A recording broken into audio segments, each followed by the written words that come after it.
millətindən asılı olmayaraq, məzhəbindən asılı olmayaraq, irqindən asılı olmayaraq, ağ olsun, qara olsun, insan Allahın Taala'nın yarattıqlarının arasında ən üstündür.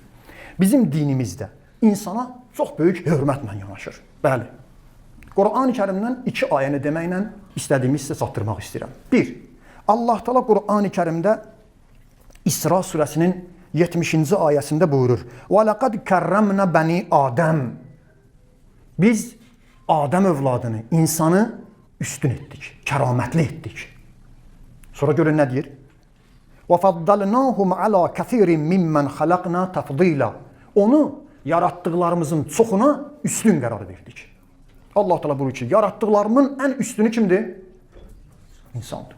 Möminlər surəsində eşitmisiniz. Allah Teala insanın yaradılışından danışandan sonra bu cümləni deyib. "Fətəbarəkallahu əhsənul xaliqin." Tərif deyib. Bir yerdə özünə tərif deyib, insan yaradılışından sonra.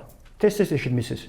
Allah Teala hələ babamız Adəm əleyhissalamı yaradanda bir cümlə deyir. Quran-ı Kərimin Bəqərə surəsində var. Mən yer üzərində öz canişinimi yaratmaq istəyirəm, xəlifəmi yaratmaq istəyirəm. İnni cailun fil ardı xəlifə. İnsan yer üzərində kimin canişinidir? Allah Taala'nın canişinidir. Üzr istəyirəm, heyvan deyənməz, mən Allahın yer üzərində yaratdıqlarının canişinəm.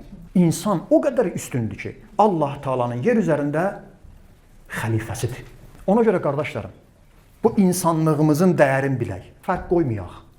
Bizim dinimiz demir, müsəlman deyilsə deməli onun hörmətini saxlama. Namaz qılan deyilsə, həci deyilsə, Kərbəlayı Məşədi deyilsə, səndən məscidə gəlib getmirsə, hətta üzr istəyirəm, araq içirsə, şərab içirsə, hansısa bir böyük günah edirsə, sən onu sayma, hörmətsizlik eləmə, adam yerinə qoyma. Nəsihət elə, denən pis yoldasan. Amma özünü ondan üstün sanma. İnsan kimi ona dəyər ver. Ən aşağı vəzifən dua et, ona Allah hidayət eləsin. Düşməndir, uşaq qatilidir, sehyonistdir, onun cəzasını ver.